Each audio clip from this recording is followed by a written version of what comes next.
Kemujizatan Al-Quran itu dalilnya akli. Karena apa? Karena kita mengindra langsung bahwa Al-Quran itu berasal dari Allah dengan cara apa? Adanya surat tantangan. Kalau kita ragu bahwa Al-Quran itu berasal dari Allah, maka kita ditantang untuk membuat. Ini dalam kaidah ilmu pengetahuan atau dalam epistemologi disebut sebagai falsifikasi. Kalau verifikasi itu kan membuktikan sesuatu bahwa itu benar. Kalau falsifikasi itu menunjukkan kesalahannya.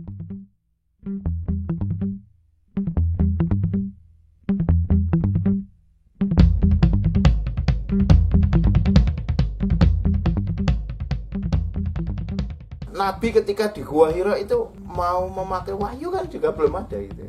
Pasti Nabi itu termasuk orang-orang yang cerdas. Orang cerdas apa? Yang menggunakan akalnya gitu. Bismillahirrahmanirrahim. Assalamualaikum warahmatullahi wabarakatuh. Alhamdulillahirabbil alamin. Segala puji selalu kita haturkan kepada Allah, Zat yang menciptakan alam ini, Zat yang menciptakan kita, menciptakan dari ketiadaan, dan Zat yang telah memberitahukan bagaimana cara kita hidup di dunia ini. Allahumma sholli ala Muhammad. Mari selalu kita haturkan sholawat serta salam kepada junjungan kita Nabi Muhammad sallallahu alaihi wasallam. Nabi yang begitu mencintai umatnya, tidak saja umat Islam yang ada pada saat beliau hidup, tetapi juga termasuk kita telah beliau lama sekali wafat. Beliau sangat mencintai kita, mencintai umat Islam, mencintai umat Muslim yang berusaha untuk mengamalkan apa-apa yang diajarkan oleh Allah lewat beliau sallallahu alaihi wasallam. Alhamdulillahirrahmanirrahim, kita sudah mempelajari akidah di pertemuan kita yang ke berapa ini ya? Berarti ya ke-6 gitu. Sebenarnya masih mempelajari akidah gitu. Jadi pertemuan kita ini hanya membicarakan, hanya dalam tanda petik, hanya membicarakan aspek akidah. Akidah adalah hal yang sangat penting di dalam kehidupan umat Islam. Akidah itu kan akar katanya adalah pengikat, itu kan, pengikat yang kuat.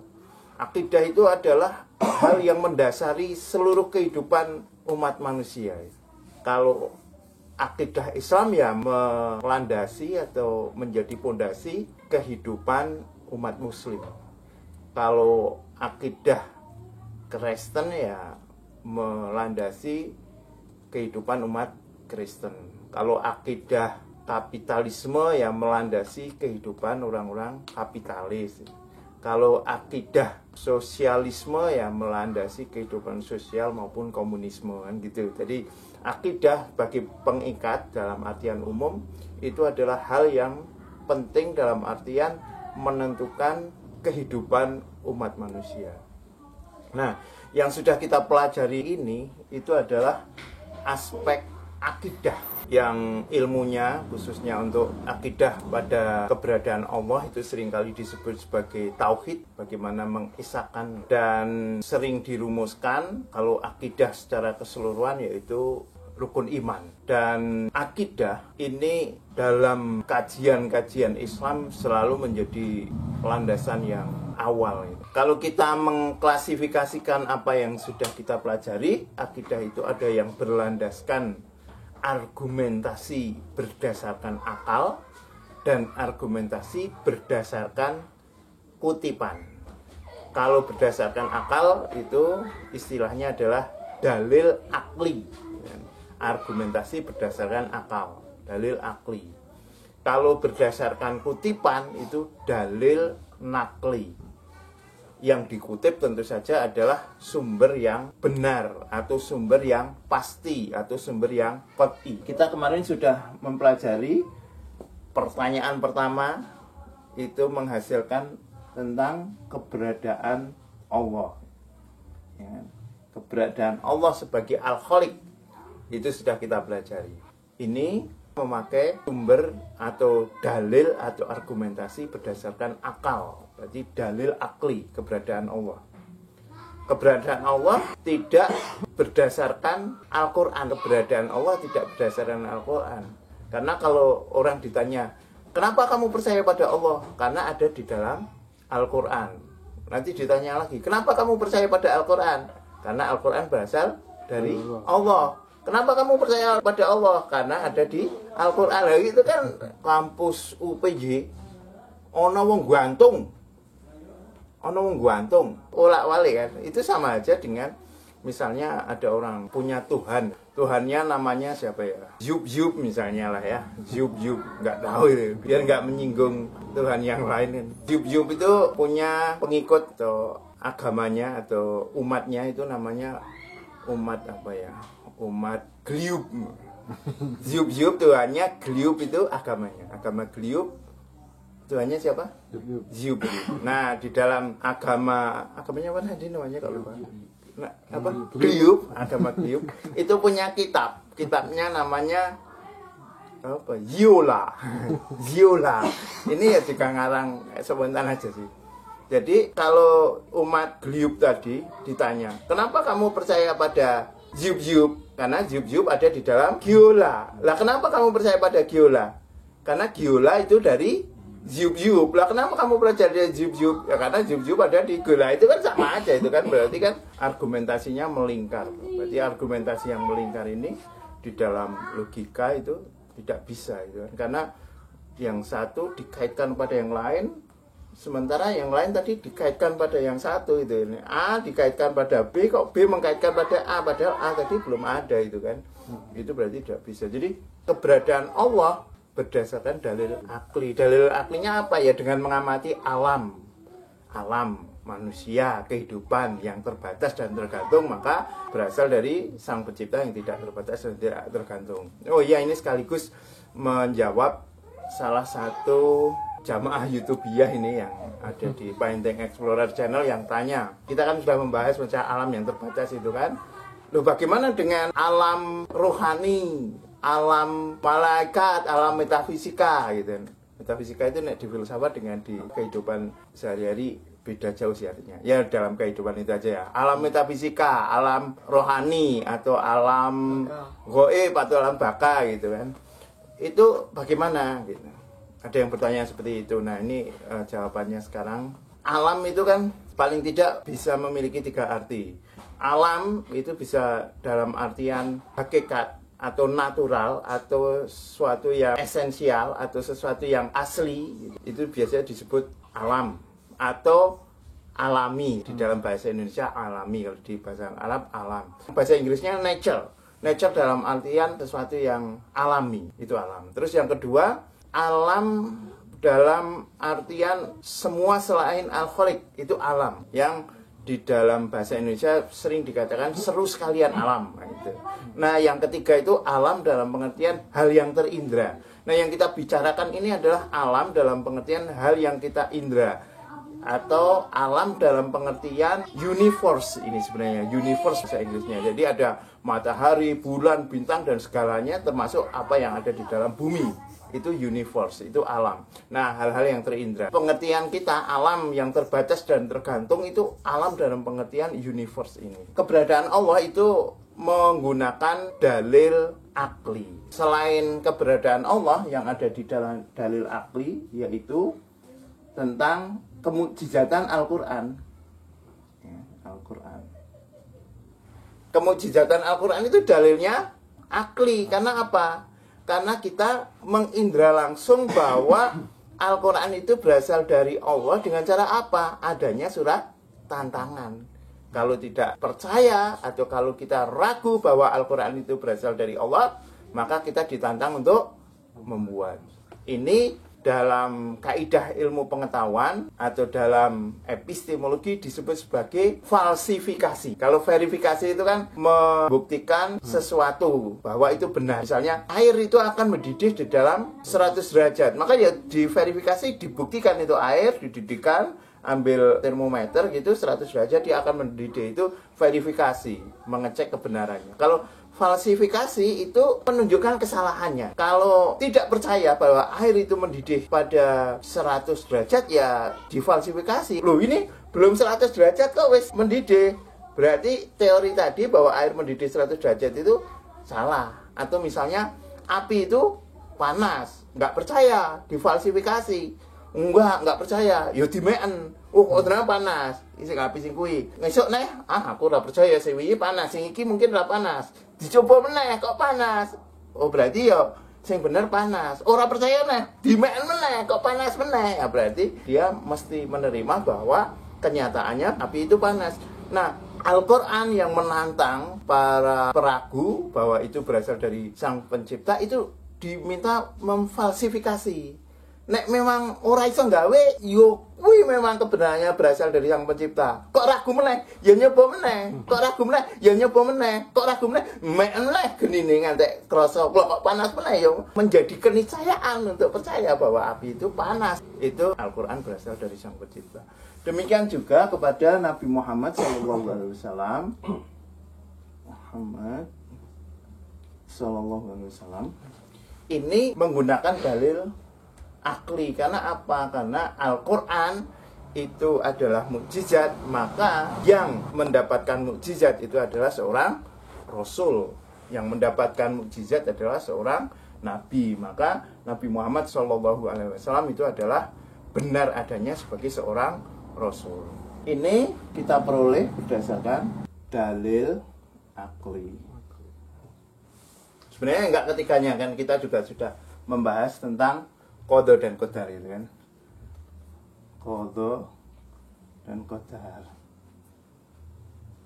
Ini banyak aspek yang menggunakan dalil akli, meskipun kita juga mempertimbangkan dalil nakli juga pada qada qadar, tetapi kita menggunakan argumentasi berdasarkan akal tentang kenyataan perbuatan manusia. Sudah kita bahas kemarin. Teman-teman yang pengen mengulang bisa melihat video sebelum ini.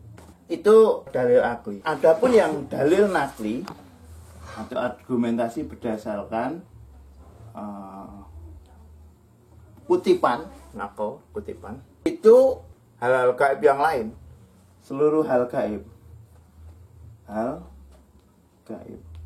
Apa? Ya ada surga, ada neraka, ada malaikat, ada nabi selain Nabi Muhammad,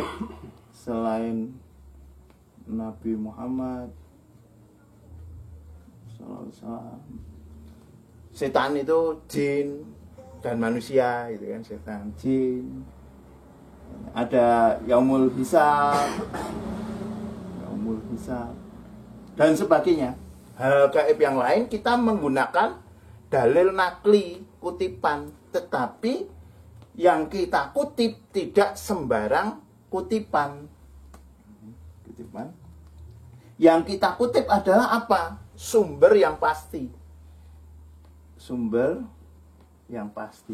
Apa itu sumber yang pasti? Yaitu Al-Quran dan hadis. Untuk akidah kita menggunakan hadis yang mutawatir. Kita memerlukan sumber yang qat'i, sumber yang pasti. Saya sudah pernah menerangkan tentang sumber yang mutawatir, tentang cerita masalah kecelakaan itu. Belum ya. Jadi gini, kalau misalnya ada orang datang ke sini, ada temennya Mas Is gitu, datang saya di sini. Siapa namanya temennya Mas Is? Salah satu ya temennya Mas Arifin datang. Saya cerita, Is, kalau konco-konco, kae saiki ning ngarep melet. Itu kira-kira kita percaya nggak? Ya percaya, ya enggak ya. Bisa tidak gitu kan. Dulu pernah mengkaji, mungkin ya mungkin tidak. Nilainya bukan pasti benar, juga bukan pasti salah, tetapi bisa benar, bisa salah. Tetapi misalnya kok ada, bukan kenalannya Mas Is, bukan teman saya, tapi orang di depan sana kok cerita, kok ini ngarep kampus UP ya nopo gantung. Apakah kita percaya? Semakin percaya. Kok lelah ono sumber lain, misalnya di Masjid Al-Mutahhar ono pengumuman Pahawartos Lelayu sudah meninggal dunia dengan kejet-kejet gitu kan, mungkin karena gantung kan tidak tenang gitu kan. Tapi nggak pernah ya kalau pengumuman kematian itu mesti dengan tenang gitu kan, nggak pernah diceritakan dengan agak tenang gitu ya, ora tahu apa. Ragu apakah ini tenang atau tidak juga enggak tenang. Karena kalau seperti itu nanti dikira malah pengumuman filsafat gitu kan. Kalau misalnya terus di TV ada atau di WA ada, itu berarti kita semakin yakin, semakin percaya. Artinya semakin banyak sumbernya itu akan semakin meningkatkan kepercayaan kita terhadap suatu berita. Maka di dalam ilmu hadis itu biasanya dibagi ada hadis ahad dan hadis mutawatir. Kalau hadis ahad itu periwayatannya, jalur periwayatannya itu satu. Kalau hadis mutawatir itu jalur periwayatannya banyak dan sama. Maka para ulama menyimpulkan bahwa hadis mutawatir itu hadis yang qat'i, yang pasti, yang kemungkinan untuk berdusta orang yang banyak ini itu hampir tidak ada itu. Kemungkinan untuk berdusta secara bersama-sama. Karena jalurnya itu banyak. Bukan satu terus dia menyabang banyak gitu, bukan. Memang yang menyaksikan itu dari berbagai jalur. Dan apalagi pada zaman Nabi belum ada WA itu misalnya kan, yang sing ndelok siji tapi yang kondo oke. Enggak, ini memang banyak ini yang menyaksikan itu. Jalur periwayatnya banyak. Maka para ulama mengatakan bahwa hadis mutawatir itu hadis yang kemungkinan para perawinya berdusta secara bersama-sama itu mustahil. Nah, kalau hadis ahad tuh ya masih ada kemungkinan itu, meskipun kita mesti mempercayai jika hadis itu memang hadis yang sahih, yang perawi-perawinya itu adalah orang-orang yang terpercaya. Sumber-sumber akidah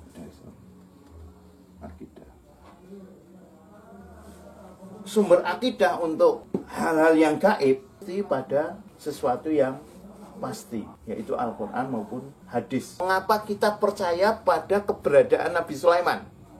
Mengapa? Karena Nabi Sulaiman diriwayatkan di dalam Al-Quran. Mengapa kita percaya kepada Nabi Ibrahim? Ya karena keberadaan Nabi Ibrahim diceritakan atau dituturkan atau diriwayatkan di dalam Al-Quran. Apakah kita percaya pada keberadaan Nabi Selamat? Sopo kuwi? Ya, karena tidak dituturkan di dalam sumber yang pasti, maka kita tidak bisa mempercayainya sebagai akidah. Akidah Islam ya percaya pada Nabi Muhammad, nabi-nabi selain Nabi Muhammad yaitu ada Nabi Ibrahim, Nabi Adam, Nabi Isa. Nabi Selamat ya ora gitu. Meskipun misalnya Nabi Selamat adalah seorang raja dari Jawa Empire misalnya. Itu tetap orang. Apakah kita percaya pada keberadaan malaikat Jibril? Iya, karena malaikat Jibril ada di dalam sumber yang pasti, yaitu Al-Quran. Dan Al-Quran ini pun periwayatannya juga mutawatir ya. Dulu ketika Al-Quran itu disatukan itu, buat mushaf itu dijilid, yang datang itu harus menghadirkan saksi. Datang harus menghadirkan saksi bahwa saya mendengar bahwa Rasulullah bersabda seperti ini dan seperti itu menggunakan saksi. Jadi tidak cuma dia datang sendiri gitu. Ada yang seperti itu dan tidak diterima gitu. Makanya Al-Quran itu periwayatannya mutawatir. Itu akidah yang sudah kita pelajari. Ada akidah yang berdasarkan dalil akli dan ada yang berdasarkan dalil nakli. Akidah dengan cara seperti ini, yang seperti kita bahas di awal, ini benar-benar mantap. Kebenarannya adalah kebenaran yang pasti. Keberadaan Allah yang sudah kita simpulkan dari alam yang terbatas dan tergantung dan seterusnya, ini adalah sesuatu yang kebenarannya adalah pasti. Dan hal-hal gaib selain yang ini kan keberadaan Allah kan gaib. Al-Quran bisa kita indra. Hal-hal gaib selain Allah, selain Nabi Muhammad kan ada pada masa lalu. Semua yang tidak ada di hadapan kita itu kalau di dalam bahasa Arab gaib gitu kan. Orang pertama, orang kedua itu bukan gaib, tetapi orang ketiga itu disebut sebagai gaib gitu kan. Jadi siapa kakaknya Mas Ajam namanya? Mas Hafid itu karena tidak ada di sini ya Mas Hafid itu gaib gitu.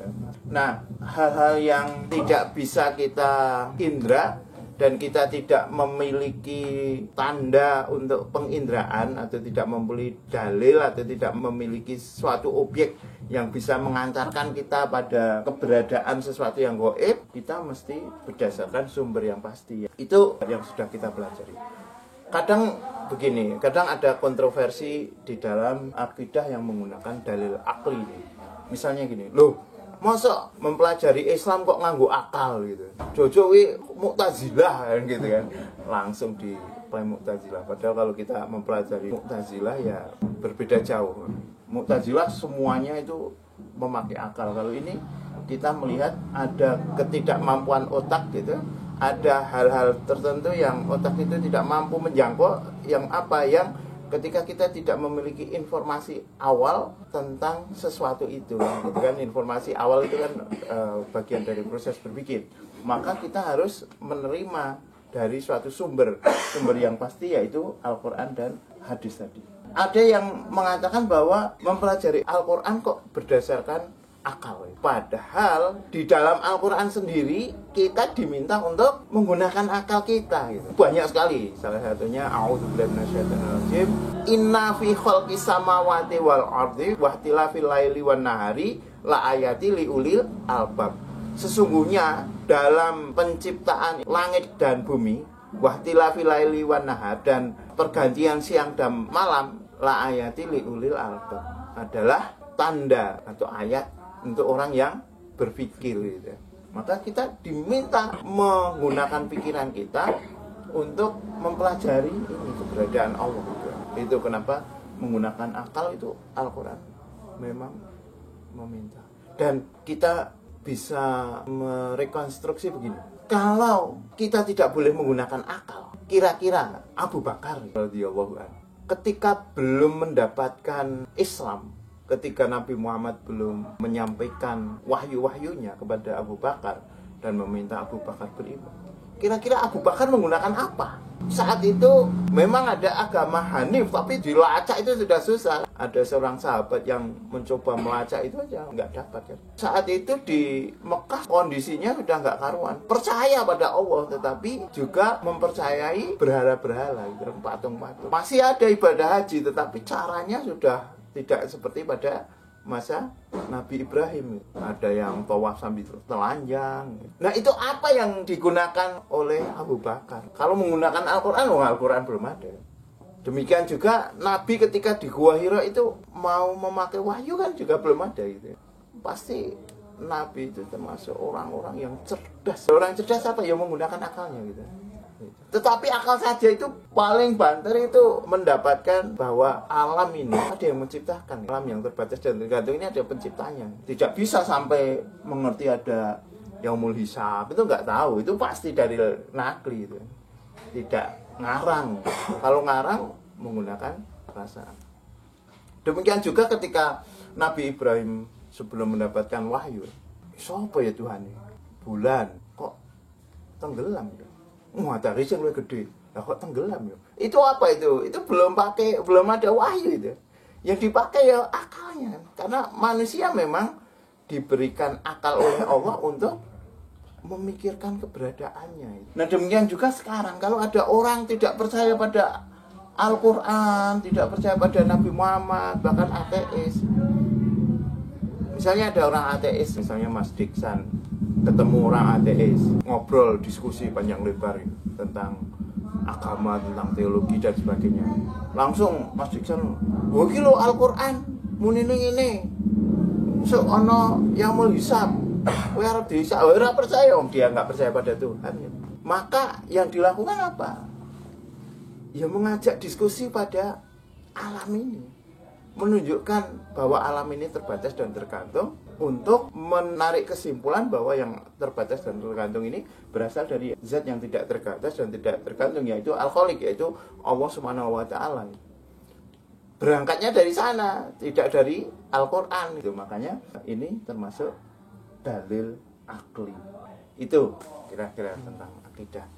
Nah, sebelum membahas masalah lain yang penting di dalam Islam, yaitu syariah.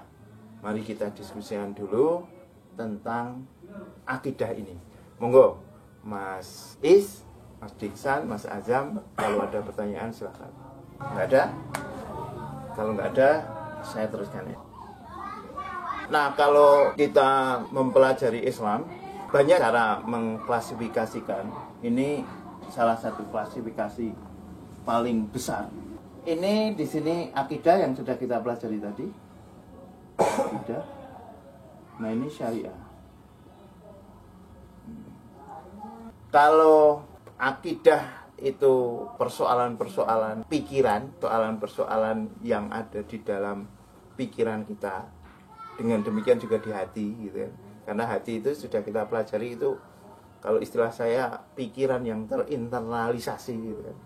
Ini gerak hati itu adalah dipengaruhi oleh pikiran kita, selain dipengaruhi oleh kebiasaan dan tuntutan-tuntutan naluri kita. Berbeda dengan akidah yang ada pada pemikiran atau ada pada konsep atau pada fikroh, maka syariah ada pada aktivitas kita. Persoalannya sudah pada perbuatan. Jadi perbuatan umat Islam itu masuknya syariah. Atau kalau kita kembangkan lebih jauh ya, semua aktivitas manusia itu ya syariah gitu. Kalau aktivitasnya berdasarkan kapitalisme ya berarti syariah kapitalisme kan gitu. Syari itu artinya kan jalan. Jadi jalan yang ditempuh. Berarti ini hubungannya dengan aktivitas manusia. Bagaimana kita menyikapi ini? Akidah dan syariah ada hal-hal yang pokok atau hal-hal yang inti, hal yang usul. Di dalam syariah itu juga ada hal-hal yang cabang, yang furuk. Di akidah ini yang membedakan seseorang itu akan disebut Islam atau tidak. Misalnya rukun iman yang itu masuk di dalam akidah. Apa ya Mas Azam? Rukun iman kepada Allah. Allah. Terus iman kepada Nabi Muhammad. Ya, Nabi Muhammad. Malaikat. Yaumul akhir. Qadar dan qadar. Qadar. Siapa lagi? Nabi-nabi yang lain? Kitab. Nabi Muhammad sebagai Nabi. Ini bisa kita pakai untuk menilai apakah suatu entitas atau suatu kelompok atau suatu organisasi atau suatu lembaga atau suatu orang atau seseorang itu Islam atau tidak, itu dari akidahnya. Misalnya, apakah NU itu Islam? Ya dilihat aja. Percaya pada Allah? Iya. Percaya pada Nabi Muhammad sebagai Rasul terakhir? Iya. Apakah percaya pada Al-Quran sebagai kitab Islam? Ya. Apakah percaya pada kitab-kitab lain, yaitu Injil, ada Taurat, ada Zabur? Ya percaya bahwa itu dari Allah yang diberikan pada nabi-nabi gitu. Apa percaya pada Yaumul Akhir? Percaya. Berarti Islam itu. Apakah Muhammadiyah itu Islam? Ya tinggal dicek apakah percaya pada Allah, apakah percaya pada Nabi Muhammad sebagai Rasul terakhir dan sebagainya. Kalau percaya ya berarti Islam. Apakah FPI itu Islam? Nah dicek, oh ternyata mempercayai ini ya berarti Islam. Kalau ada yang percaya pada Allah, terus percaya pada Al-Quran, tetapi tidak percaya pada Nabi Muhammad SAW sebagai Nabi terakhir, karena ada Nabi setelah Nabi Muhammad, misalnya namanya Mirza Ghulam Ahmad, itu Islam? Nah tidak. Itu kan berarti ini yang membedakan antara Islam dan tidak, itu di akidah.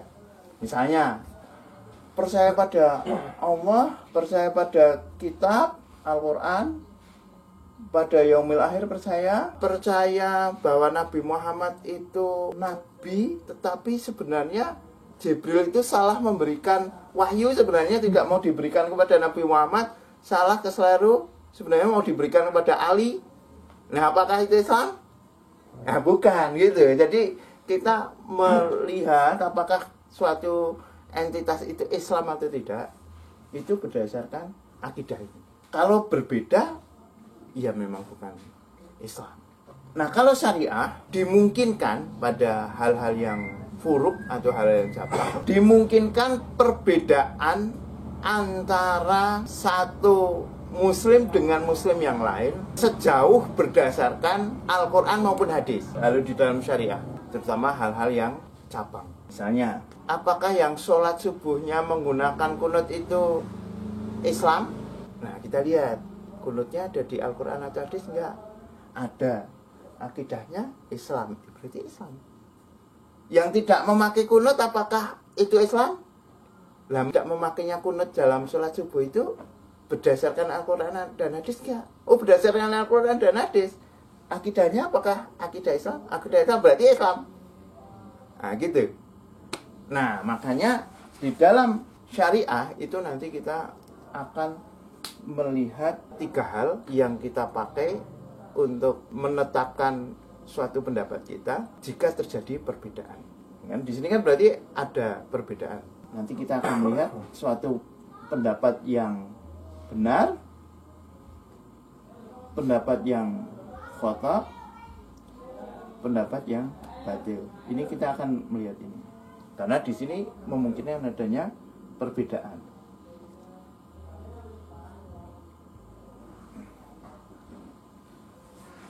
Kita mesti mempelajari ini perbedaan ini, karena kenyataannya di dalam umat Islam kan banyak sekali perbedaan syariatnya gitu kan.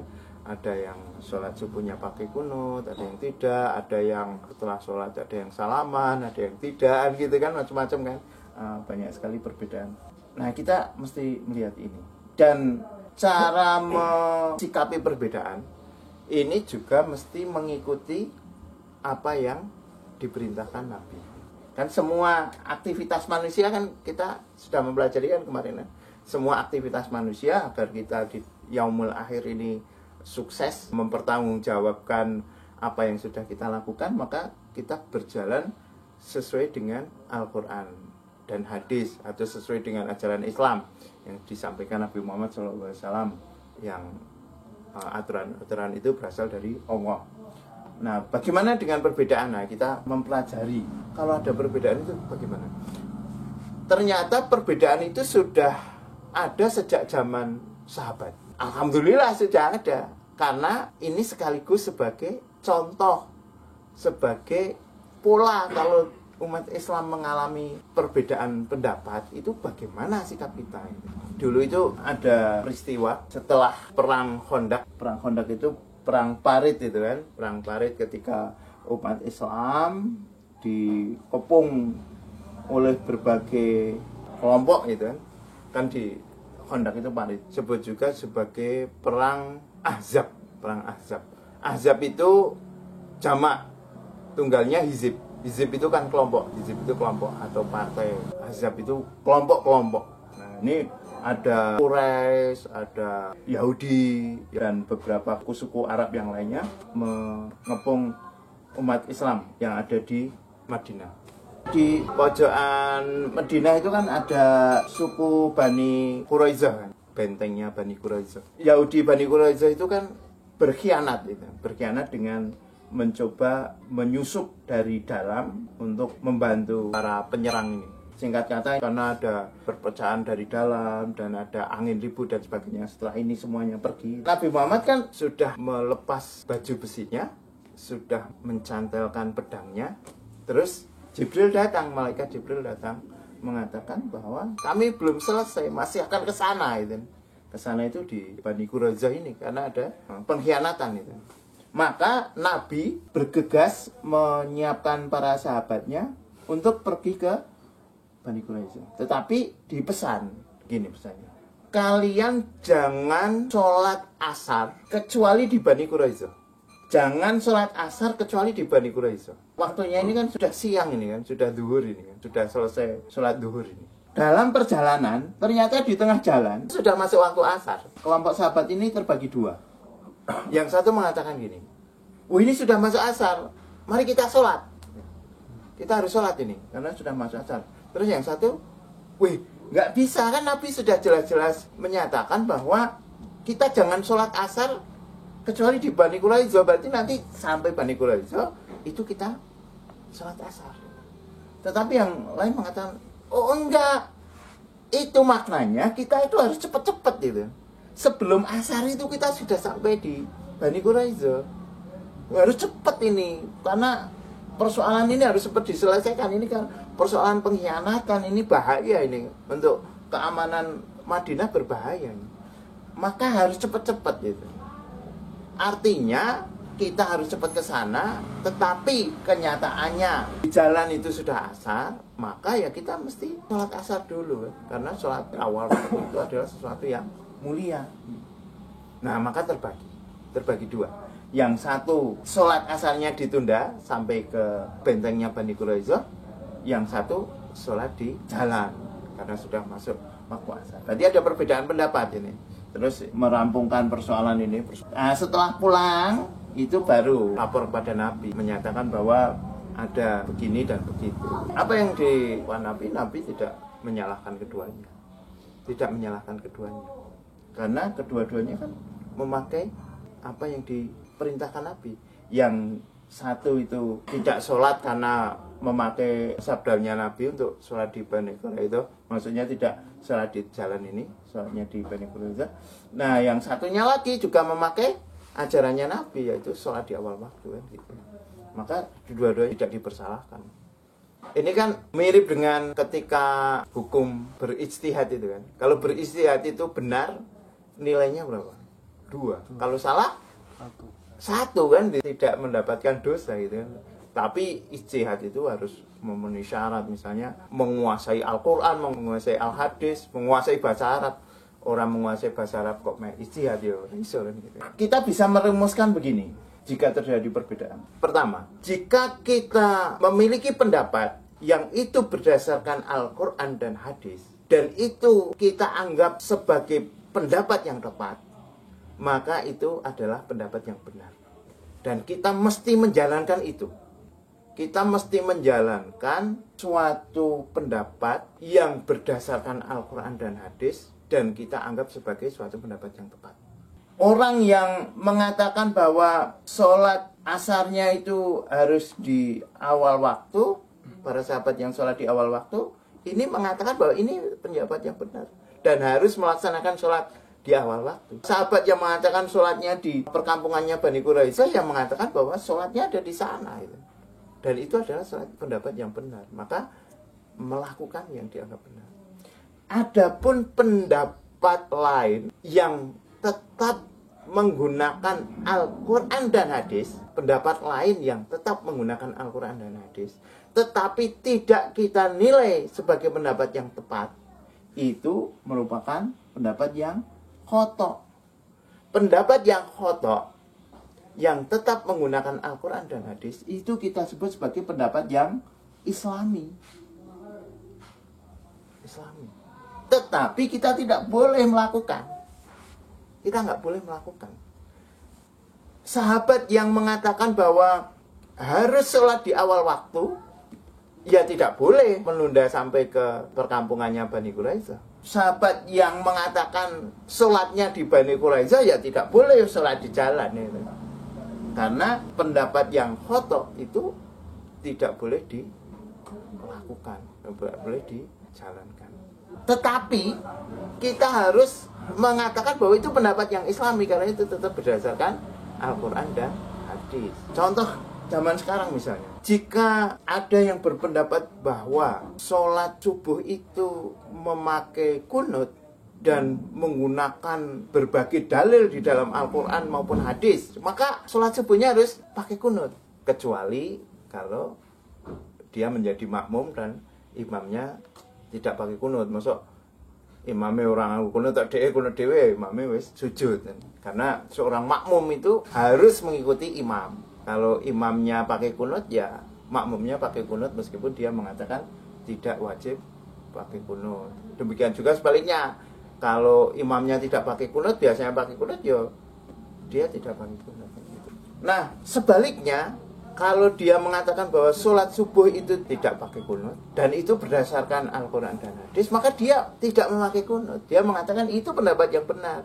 Pendapat yang lain yang pakai kunut itu pendapat yang khotok. Tetapi dia mengatakan bahwa itu pendapat yang Islami.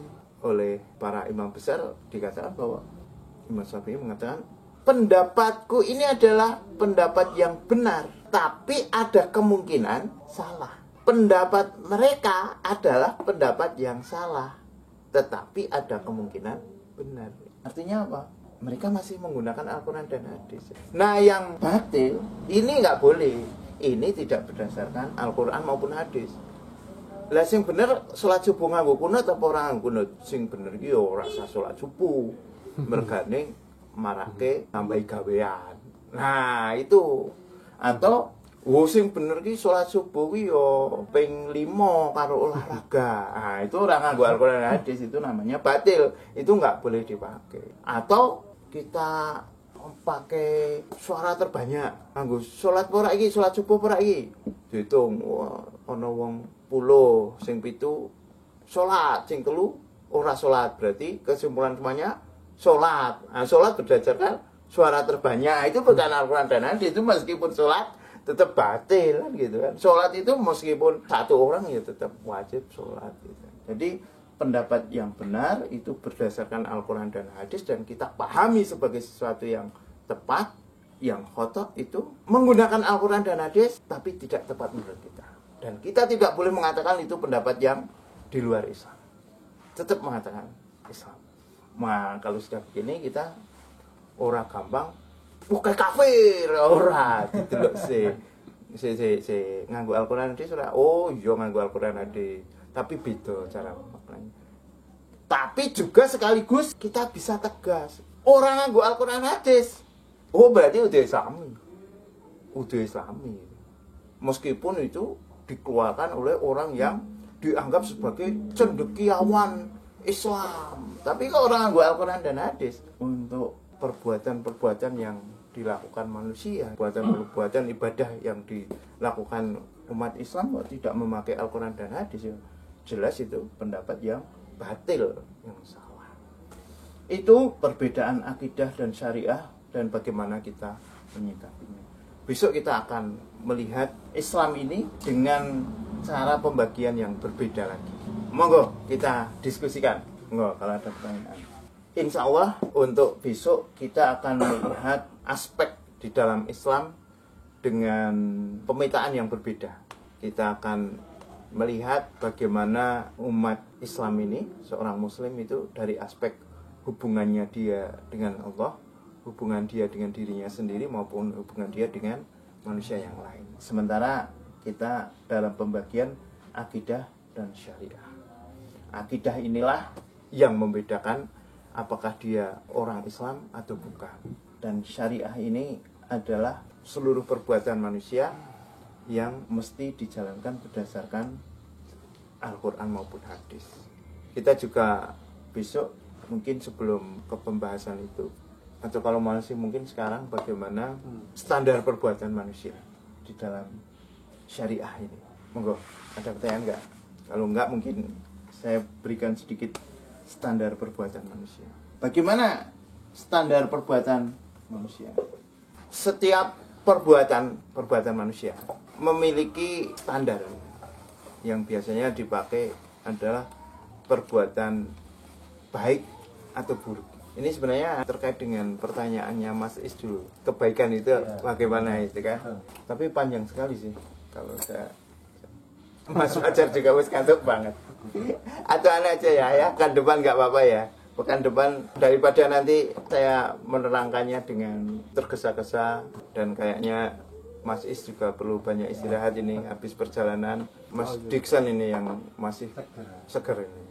Oke, nggak apa-apa ya Mas Diksan ya. Kita teruskan pekan depan insya Allah kita membahas standar perbuatan manusia karena kita sudah membahas syariat. Baik. Terima kasih. Semoga apa yang kita lakukan ini diridhoi Allah. Semoga apa yang kita lakukan ini semakin mendekatkan diri kita kepada Allah. Dan semoga kita akan melihat kejayaan-kejayaan umat Islam. Dan semoga Allah memberikan kebaikan, memberikan keamanan kepada seluruh umat Islam, baik yang ada di Indonesia, ada di Jogja, maupun ada di luar sana, ada di Palestina, di Yaman, di Suriah, di Rohingya, di Uighur dan sebagainya. Semoga Allah menjaga dan memberikan kebahagiaan, dan Semoga kita dan seluruh keluarga kita selalu ada di dalam lindungan Allah, selalu mendapatkan rezeki yang halal, mendapatkan ilmu yang bermanfaat, dan mendapatkan kesempatan beraktivitas yang bernilai pahala.